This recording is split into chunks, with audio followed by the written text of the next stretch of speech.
This is African American History is American History. Welcome. I'm your host, Harlan Kearsley. This program's goal is to foster understanding, promote discussion, and expand knowledge through stories of historical events, bios of unsung heroes, as well as timely and relevant news stories which, hopefully, will paint a vivid picture of the effects of segregation, discrimination, and bigotry on the lives of both blacks and whites. Comparisons will be made between the many racially fractured periods of American history and what's going on right now.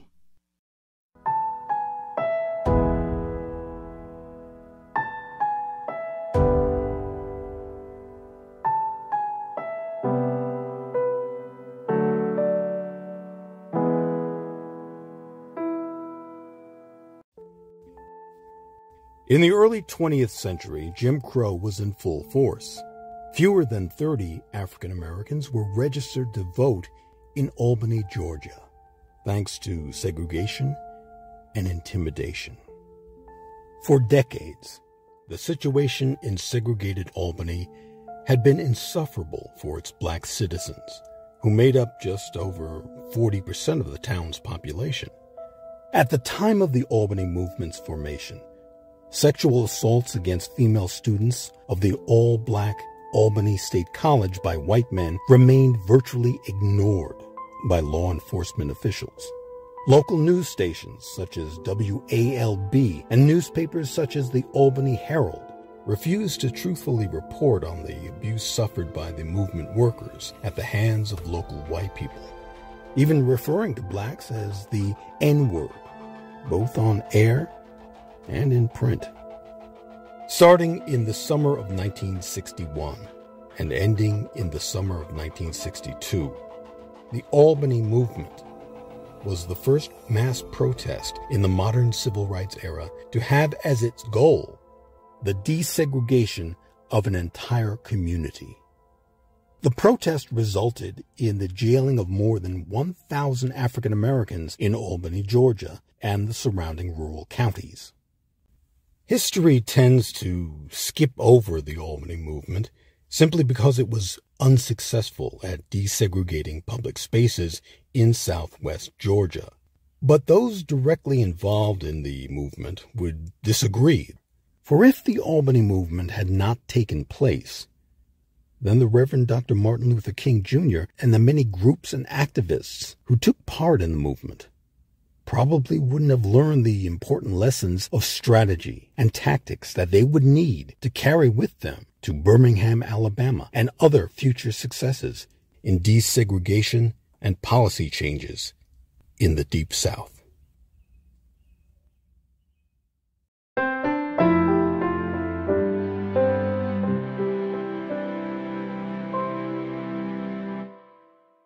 This is African American History is American History. The story of the Albany Movement begins with the Student Nonviolent Coordinating Committee, or SNCC. One of their main focuses was on voting rights. And in 1961, 3 SNCC activists came to Albany, Georgia, to hold a voter registration drive. Albany had a long history of suppressing African American democratic participation, so the campaign was certainly needed.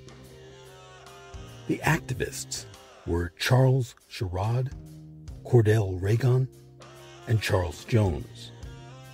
They started organizing African American protesters in Albany, held workshops on nonviolent tactics, and prepared the community for the fight ahead.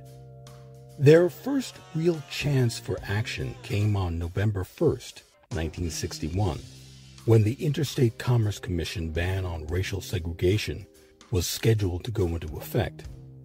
This ban ruled that, quote, no bus facility, bus, or driver could deny access to its facilities based on race. To ensure that the ban was enforced, they held a sit-in at a bus terminal, using 9 volunteers from Albany State College. This first coordinated protest motivated other members of the community to join in, and on November 7th, the Albany Movement was officially inaugurated. Its original goal quickly grew to envision an end to all forms of segregation, in Albany. SNCC project director Charles Sherrod explained their strategy. When we first came to Albany, the people were afraid, really afraid. Sometimes we'd walk down the streets and the little kids would call us freedom riders, and the people walking in the same direction would go across the street from us because they were afraid. They didn't want to be connected with us in any way. Many of the ministers were afraid to let us use their churches, afraid that their churches would be bombed, that their homes would be stoned. There was fear in the air, and if we were to make progress, we knew that we must cut through that fear. We thought and we thought, and the students were the answer. The SNCC workers encouraged students and others in Albany to challenge the white establishment and its segregation policies.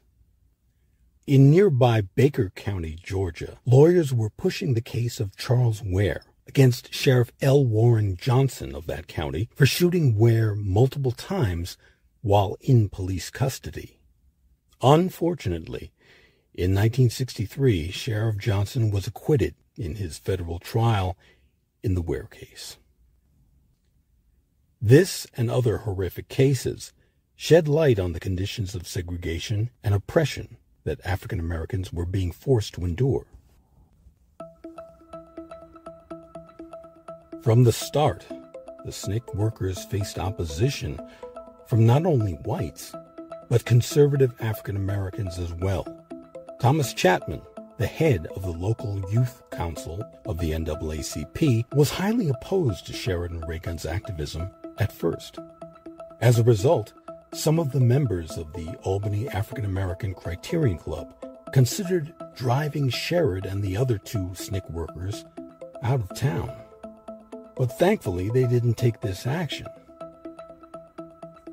These divisions in the black community definitely hampered civil rights efforts throughout 1961 and 1962. Yet because so much was at stake, all of Albany's African American community rose above the divisions. In mid-November of 1961, the major black improvement organizations in town formed the Albany Movement and selected as their president a young black physician, William G. Anderson. Mass meetings were called, protesters marched, and by mid-December, more than 500 demonstrators had been jailed. The leaders decided to call in the Reverend Dr. Martin Luther King Jr. to keep the momentum going and to secure greater national publicity for the cause.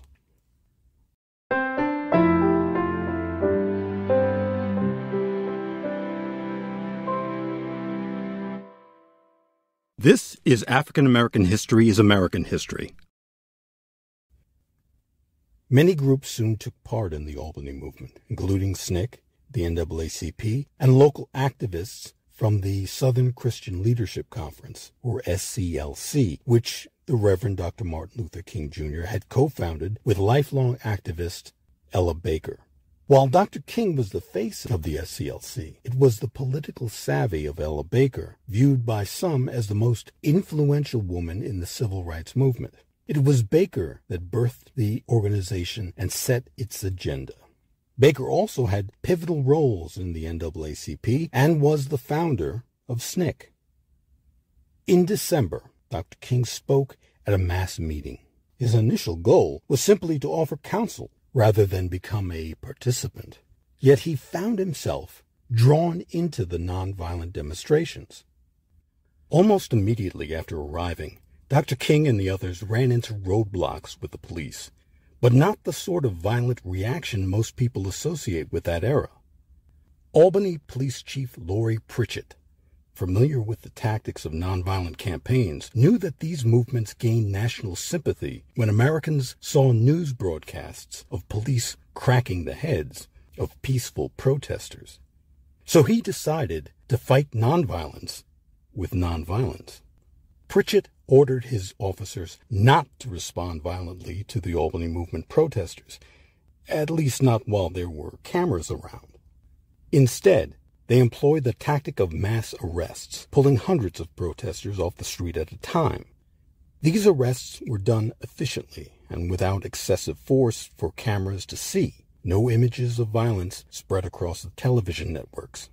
By transferring his prisoners to other jails across the state, Pritchett also prevented overcrowding of the city jail. Dr. King, along with his closest friend and advisor, the Reverend Ralph Abernathy, were arrested. Reverend Abernathy had collaborated with Dr. King to create the Montgomery Improvement Association, which led to the Montgomery bus boycott in 1956. He was also a co-creator and executive board member of the Southern Christian Leadership Conference. In 1968, following the assassination of Dr. King, Reverend Ralph Abernathy became president of the SCLC. Both King and Abernathy were sentenced to 45 days in jail or a fine. They chose jail in order to push for change, but were released 3 days later. Chief Laurie Pritchett had discreetly arranged for Dr. King's and Reverend Abernathy's fines to be paid and ordered their release. Said Dr. King, "We had witnessed persons being kicked off lunch counter stools during the sit-ins, ejected from churches during the kneel-ins, and thrown into jail during the freedom rides. But for the first time, we witnessed being kicked out of jail."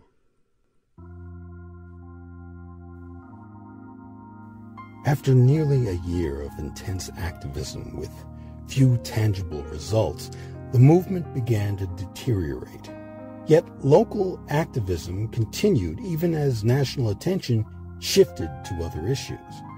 Black voter registration was up, and in that fall, an African American came close to being elected to city council. In March 1963, the city of Albany removed all the citywide segregation ordinances from its books, following a 6-1 city commission vote. On September 12, 1963, the Albany Movement scored a major court victory after the United States Court of Appeals, Fifth Circuit, found that the city's chief of police and other officials of the city of Albany had still been enforcing the ordinances after they were repealed by the city commission, and could no longer continue to do so because the Albany City Commission regulated all citywide ordinances.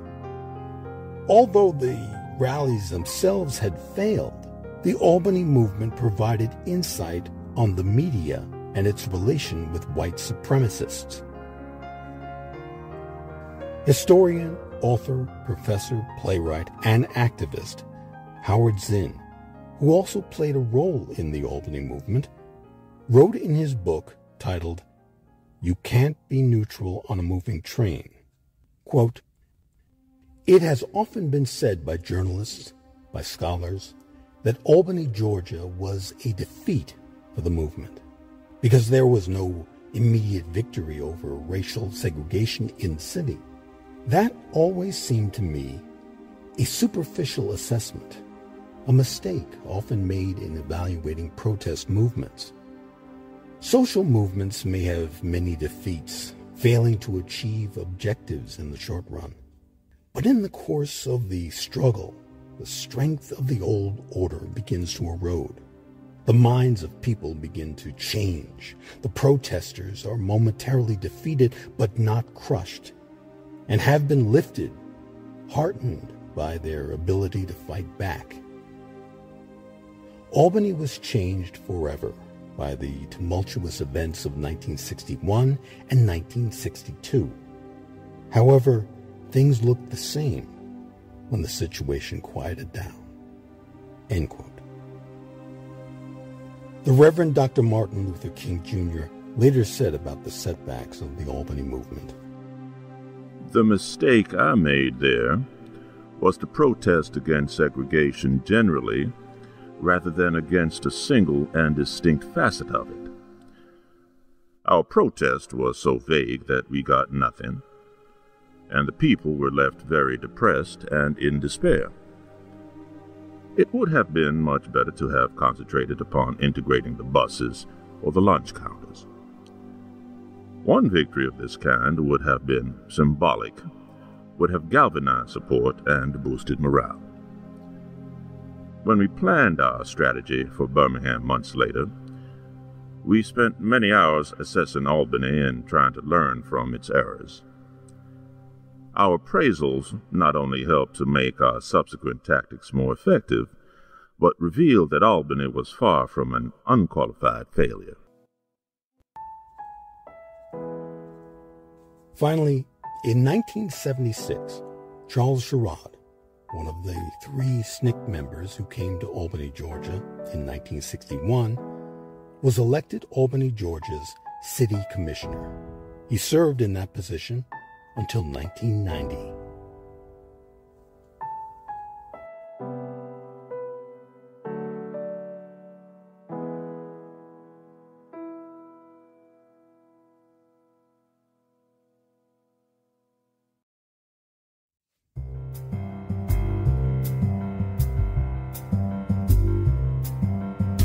This has been African American History is American History. The episode you've been listening to, The Albany Movement, was written and directed by Harlan Kearsley. The voice actor for this episode was Robert McKay as both Charles Sherrod and the Reverend Dr. Martin Luther King Jr.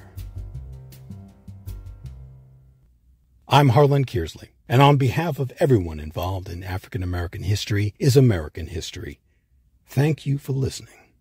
And if you haven't done so, please subscribe to the channel. Once you do, you'll be notified as soon as new episodes are posted. Thanks again, and please stay safe.